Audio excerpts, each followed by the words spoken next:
My name is Melissa Garrett. I am the Executive Director of Genesis House. I've been here for almost 18 years. The Genesis House is an agency that works with victims of domestic and sexual violence. We try to offer safety at our shelter.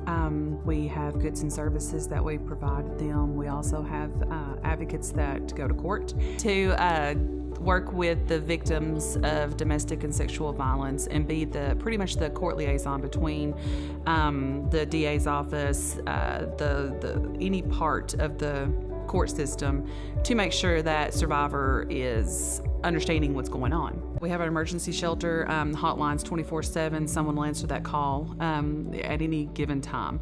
The shelter we provide for victims, survivors, and their families of domestic and sexual violence. We help with housing. We assist if they need with applications for housing, with job applications. We make sure they have transportation, whether it be by staff, by cab, by bus, whatever means necessary to make sure they make appointments, doctor's appointments, court appointments, things like that.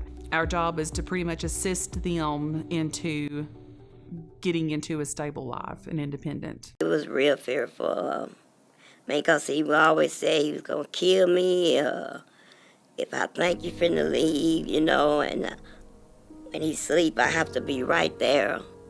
Because it was like if I get up and move, I guess he knew it. He would wake up, where you going? You can't leave, I had nobody, no family. He just isolated me from everybody. Pretty rough, devastating. I went through a lot.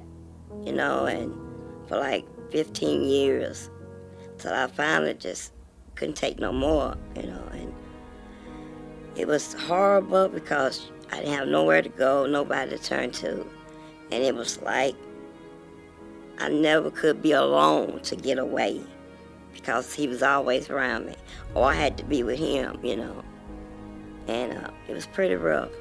Can you tell me? I kind of woke up and got tired, and the way I got away was he had been out all night and he come in and went to sleep. And when he went to sleep, I'd already planned my escape. I'm like, okay, I'm gonna pack this bag. And I was hiding money under the carpet, and I was like putting back. So that was like, okay, I put this money back this week. He won't know. He think it's groceries. And he come in drunk, went to sleep, and I packed my bag, and I just left. Went to a friend's house, and he didn't know about that friend. We had planned. So she was the one that told me I need to get to some kind of, domestic violence shelter. Call and talk to the house manager. And I had money, like I said, on me. So she told me, said, we have room, go to the bus station. And when I got there, I knew I was safe because there's a lot of police. And so I got my ticket, and I waited for 4 hours before my bus, would leave. And that's how I got away. We received a grant through the Office of Criminal Justice Program back in 2000 to open up a center to bring a more private setting for victims of sexual assault. In this center, we were able to hire nurses, SANEs, sexual assault nurse examiners, who would go through the same training, to be able to perform rape exams. At that point in time, we had one, and this was a confidential place that people can come without law enforcement being contacted to have a rape exam done with the thought of, I don't know what to do right now. I don't know if I want to prosecute this. I don't know if I want law enforcement involved. And that was okay. We would do the rape exam. We would save the rape, all the evidence would be collected and sealed.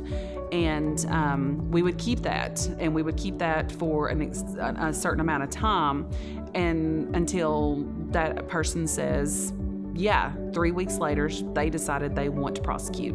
So at that point in time, law enforcement could be contacted and the evidence could be transferred over to them. And then we've had some that call and say, no, I'm not doing anything. I don't want it. You can destroy it. And then they would come over and that process would take place. The advocate would be called no matter what time. If it was 2 o'clock in the morning and a rape exam was going to be performed, that advocate that was on call would be called in, and that advocate would be there for support. Whether it's to hold her hand or his hand, or to stand outside the room and talk to him afterwards. We were available for that.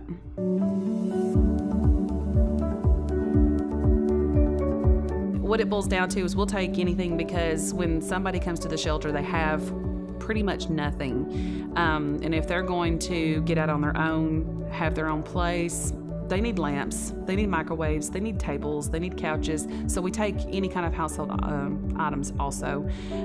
We also take cleaning supplies. We will take any donation. We see a lot of people come through the shelter, and some come and go, and then there's some that stick because they maybe needed more help. But it makes it well worth it when you see those people become self-sufficient, become independent, and then they call us saying, what can we do to help you? Can we come and talk to people? Can we come tell our story? So it's a happy moment to see a client that was at her lowest of low, or his lowest of low, and now they are reaching out to help others.